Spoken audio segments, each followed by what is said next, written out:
संतोष शर्मा हमारे साथ हमारे सहयोगी इस वक्त जुड़ चुके हैं। संतोष, क्या जानकारी मिल रही है? छापेमारी अभी भी चल रही, क्या मिला छापेमारी में?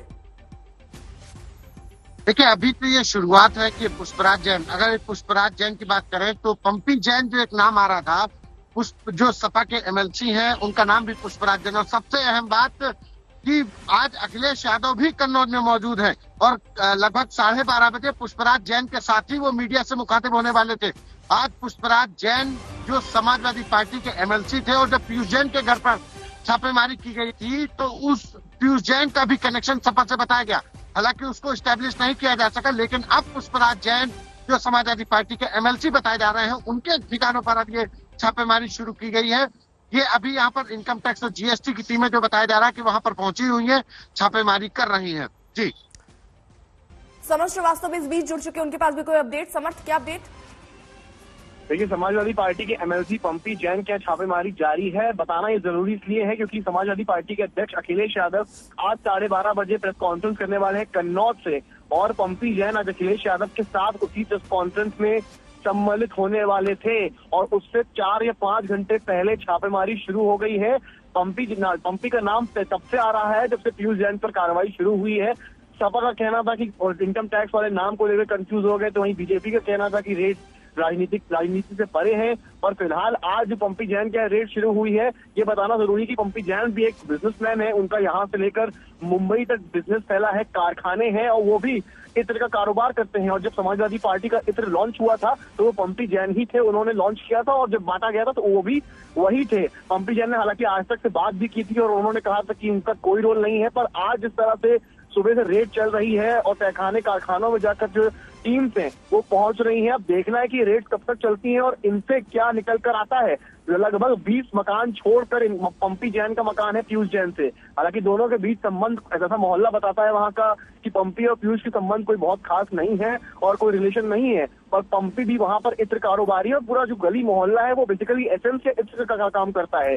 एक होता है पान मसाले का एसेंस बनाना, और जो कि पीयूष जैन का काम था, और एक होता है इत्र बनाना। तो पीयूष जैन जो था वो एसेंस का काम करता है और वहीं जो पंपी जैन है वो जो है वो प्रॉपर इत्र का काम करता है। जो समाजवादी पार्टी का इत्र लॉन्च हुआ करवाने वाले पंपी जैन ही थे, जिन्होंने लखनऊ के हेड ऑफिस से प्रेस कॉन्फ्रेंस के दौरान खुद ही परफ्यूम लॉन्च किया था। हालांकि खुद को वो पिछले 2 दिन से बेकसूर बता रहे हैं। जिस दिन रेड पड़ी वो 4 दिन के लिए ऑस्ट्रेलिया चले गए थे। उन्होंने ये कहा कि उनकी मदर 90 साल के ऊपर है और उनकी तबीयत खराब हो गई थी, इसलिए उनको ले जाकर ऑस्ट्रेलिया ले जाना पड़ा। उन्होंने कहा फिर मुंबई भी गए, मुंबई में उनका परिवार रहता है, और 4 दिन बाद उनकी वापसी हुई। जैसे ही उनकी वापसी हुई, आज तक ने उनसे बातचीत करी जहां पर उन्होंने खुद को बेकसूर बताया। पर अब देखना यह है कि आज की जो रेड शुरू हुई है इनसे क्या निकलकर सामने आता है। और खाली पंपी जैन ही नहीं, जो हमें अपने सूत्रों से पता चल रहा है, कुछ और जगहों पर भी छापेमारी इस वक्त चल रही है। कन्नौज शहर में स्थित मोहम्मद याकूब जो है परफ्यूम वाले, उनके यहाँ भी छापेमारी शुरू हो गई है और सुबह 7 बजे से यहाँ पर छापेमारी शुरू हुई है।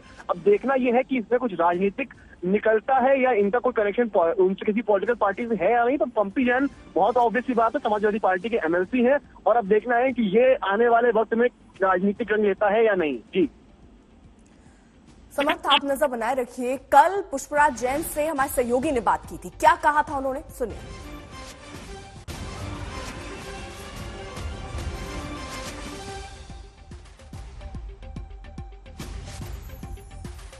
अब इतनी मुश्किलात के वक्त में आप कह रहे हैं कि पहले नोटबंदी, जीएसटी, पैंडेमिक और इस सब के बीच में नए माहौल में ये रेड्स हो रही हैं, ये क्या वातावरण आपको लग रहा है कि एक ऐसा वातावरण हो जाए जो कि बिजनेस के लिए मुश्किल हो रहा है? हमारे हिसाब से सरकारों को एक बिजनेस करने का माहौल देना चाहिए। लोगों को मजा आए, बिजनेस करने का माहौल ठीक नहीं है। ये सरकारों की जिम्मेदारी होती कि व्यापारियों के बीच में ऐसा माहौल पैदा करें, लोग उत्साह के साथ व्यापार करें, मेहनत करें।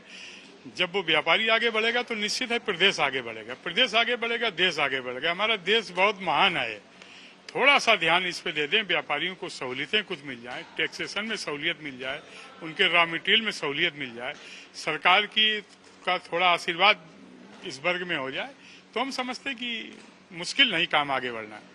आपने जिक्र ये भी किया था कि जिस तरह का टैक्सेशन ज्यादा है वो इसकी डिमांड कम कर रहा है। वो भी डिमांड कम कर रहा। दूसरी बात, जैसे हम उदाहरण के तौर पर कन्नौज है, कन्नौज में हर वर्ग के लोग हैं। अगर सरकार टेक्निकल लोगों को या टेक्नोलॉजी कन्नौज में मुहैया करा दे या कुछ ऐसा ट्रेनिंग प्रोग्राम बना दे जिससे कि यहाँ के लोग जो यूएस और यूरोप में जो टेक्नोलॉजी वो अगर अडॉप्ट कर लें तो हम समझते हैं कि बिजनेस बहुत आगे चला जाएगा। थोड़ा सरकार ध्यान दे दे। इसके अलावा ये जो रेट्स नहीं